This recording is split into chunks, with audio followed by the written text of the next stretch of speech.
Hello, it's Kristin and welcome back to my channel. Today is part 1 of Cheat Puff Pastry. All of the ingredients are listed in the description box below. In a large bowl, whisk the flour and salt together. Next, mix in the frozen grated butter. Try to work quickly here so the butter doesn't melt. Making sure that the butter doesn't melt is a key part of making puff pastry.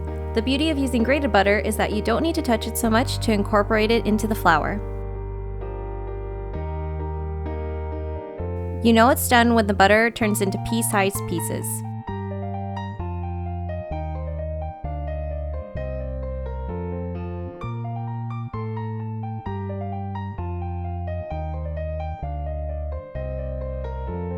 Mix the lemon juice into the cold water. I like to keep all my ingredients in the fridge until I'm ready to use them.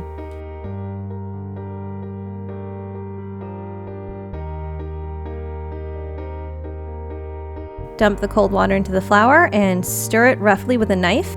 I usually add 1/3 of the water at a time, and that way I can just add as I go. It's easier to add water than it is to take it out, so it's always good to start with a little first, and then add as you see necessary.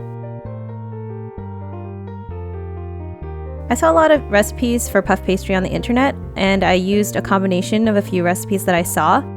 The grated frozen butter was definitely a great way to go. I've tried making croissants before with the slab of butter and everything just kind of became a mess, so the grated butter was really great for this recipe. I found that if you leave this dough by itself, and just bake it like that, there's a lot of butter that leaks out of the dough as it bakes. So in part 2 of this recipe, I'm going to show you what I did to prevent the dough from leaking during baking. When all of the flour is incorporated and your bowl is somewhat clean, you're going to stick this in cling wrap and then put it in the refrigerator for at least 30 minutes.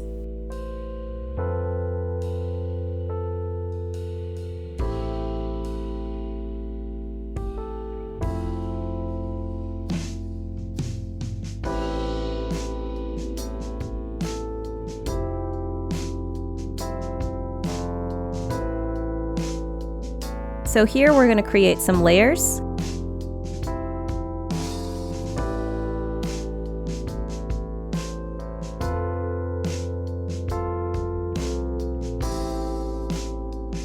Roll out the dough to about 1/2 inch thick.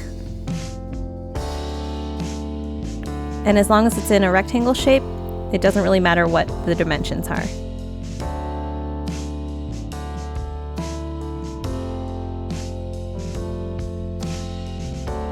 Next, you're going to dust up all the flour and then tri-fold it.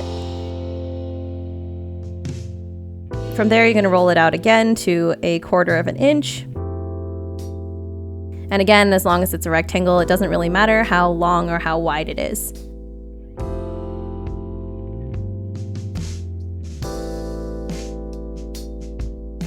And tri-fold it again. And continue rolling it out.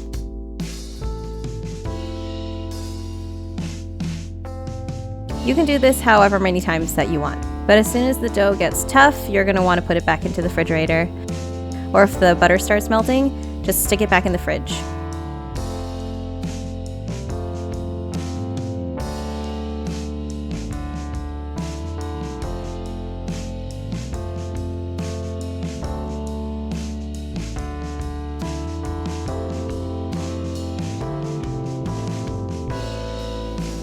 So after I did it about 3 times, the dough started to get a little bit more resistant, so I brushed off the excess flour and then folded it in half.